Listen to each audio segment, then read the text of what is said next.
Bitcoin takes a tumble as the Chinese government tightens regulations, 5 decades of middle-class wages, and why some say the fate of the world economy is in the hands of China's housing bubble. Here are your collapse trends for March 20th, 2017.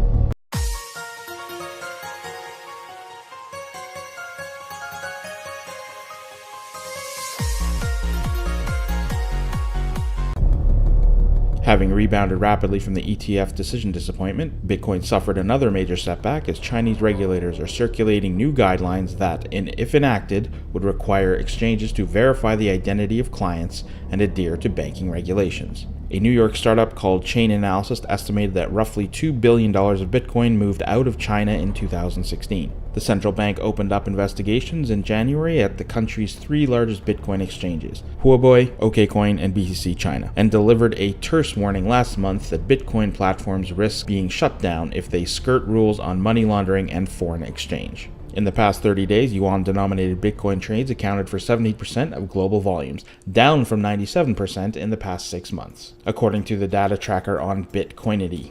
While this isn't a collapse trend per se, cryptocurrencies like Bitcoin are going to be one of the safe haven assets people flood into when the banks fail. The whole segregated witness versus Bitcoin Unlimited argument will be irrelevant if the banks fail before either of them have a chance to be implemented. Collapse fact. According to 99bitcoins.com, Bitcoin has been declared dead 125 times.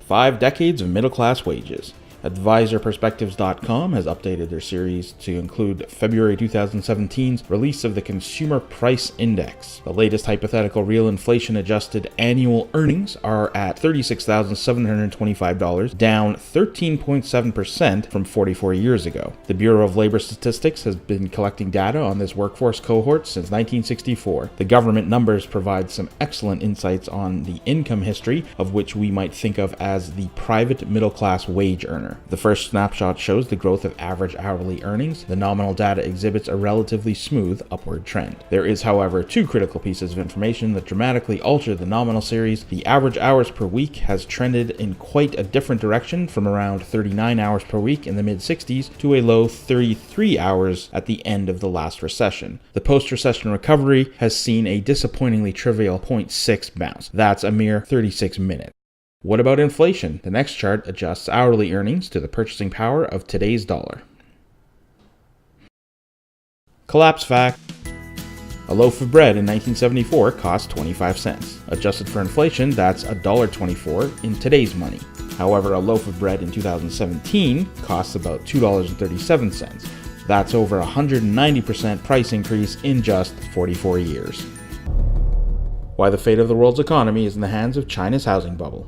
A couple of research reports released by Deutsche Bank and Bank of America respectively come to a sobering conclusion. The global economy may be in the hands of the Chinese housing bubble. According to Deutsche Bank, China is a serial bubble inflator courtesy of a closed capital account economy, and nearly $30 trillion in bank deposits which slosh from one asset class to another, be it stock market, Bitcoin, commodities, farm animals, or, most often, housing. As all China watchers know, and as Deutsche Bank confirms, the root cause of this bubble is excessively loose monetary policy set to achieve growth above its potential. Furthermore, while the most recent housing bubble, the third in a row, appears to have recently popped as annual home price growth declined in January for the first time after 19 months of continuous acceleration. The question is, how hard will Beijing push to prevent the same hard landing that took place in late 2014 when the bursting of the second housing bubble led to substantial slowdown in China and sent ripple effects around the globe. Thank you so much for watching, and don't forget to sign up for our mailing list so we can send you collapse alerts as they happen.